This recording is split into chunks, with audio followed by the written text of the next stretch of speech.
All right, let's get into one of Vermont's most haunting unsolved mysteries. We're talking about the disappearance of 17-year-old Brianna Maitland. Now, this is a case that kicks off with a really bizarre discovery on a quiet country road and just spirals from there into a maze of questions that, even today, have no answers. And this quote right here from Brianna's mom, Kelly, it just cuts right to the bone, doesn't it?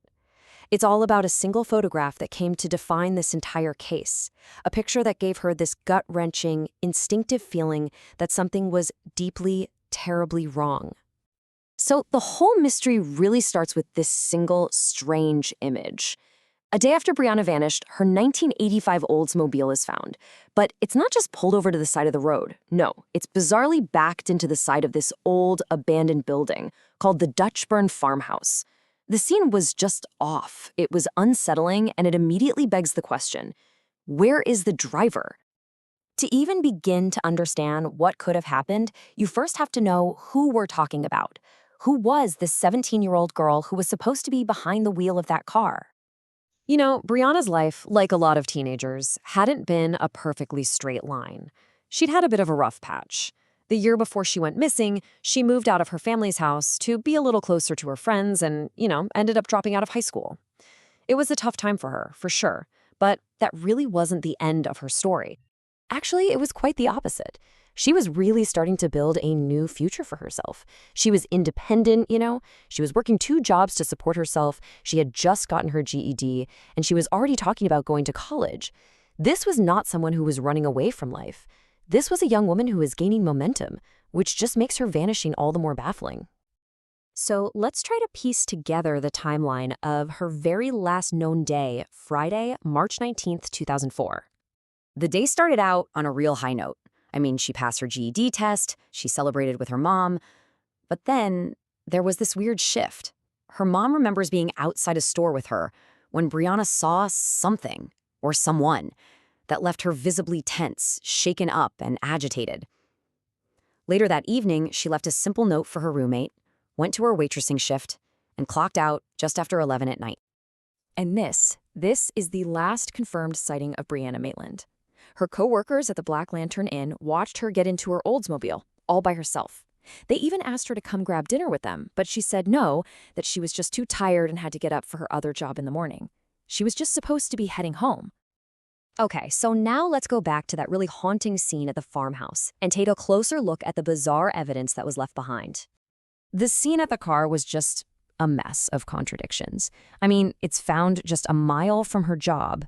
Inside, all her personal stuff, including 2 paychecks she hadn't even cashed yet, were just sitting there, untouched. Outside, there was just some loose change, a water bottle, and an unlit cigarette. It didn't scream robbery, and it didn't really look like a normal car accident. It just looked wrong. And tragically, here's where we hit a major snag. The first state trooper on the scene just made a quick assumption. It was probably an abandoned car from a drunk driver. So the car got towed. But because Brianna lived with a friend and had plans for the weekend, nobody even realized she was missing for days. By the time her parents filed a report, almost a full week of critical investigation time was just gone. So with the trail going cold almost right out of the gate, investigators and Brianna's family were just left to sort through this incredibly frustrating, often contradictory maze of tips and theories. The first big theory really stemmed from something that happened just a few weeks before she disappeared. Brianna had gotten into a pretty serious physical fight at a party. It left her with a broken nose and a concussion. So could her disappearance have been some kind of payback? And I mean, this seemed like a pretty solid lead at first. Brianna had actually filed assault charges against the other girl involved. But after a full investigation, police officially cleared her. So the first major theory? It was a dead end. Okay, so if it wasn't revenge, what about something, even more sinister? A tip came in that claimed Brianna was being held against her will in a nearby town, maybe connected to some local drug stuff. Police took this tip very seriously. They looked into 2 known drug dealers that the source had mentioned, but in the end, they just couldn't find enough evidence to tie either of them to Brianna's case. No charges were ever filed. Another dead end.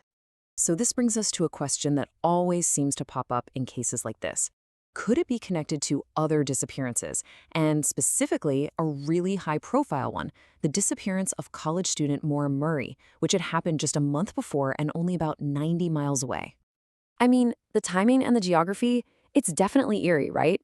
And it fueled a ton of public speculation that there had to be a connection.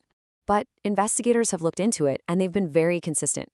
They have never found any credible evidence that links these two cases. And that, of course, brings us to maybe the most chilling theory of all. What if Brianna was the victim of a predator, someone who wasn't connected to her life at all, but was just passing through?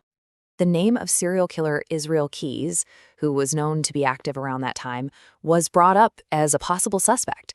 It's a terrifying thought for sure, but after doing a thorough review, the FBI officially announced that no, Keyes was not involved in Brianna Maitland's disappearance. So, with every major theory, revenge, abduction, a serial killer, leading absolutely nowhere, where does that leave this case 2 decades on? Well, this is the really frustrating reality of it all. Over the years, there have been these little glimmers of hope. A potential sighting on some casino security footage that could never be confirmed. And then this bombshell in 2016. Police revealed they had actually recovered DNA from her car. And yet, none of it, not one piece, has led to an arrest or to an answer or to Brianna. And so here we are, right back where we started, with a strange scene on a dark road, a life full of promise cut way too short, and the exact same agonizing question that still haunts her family and investigators to this day. What happened to Brianna Maitland after she drove off into that Vermont night?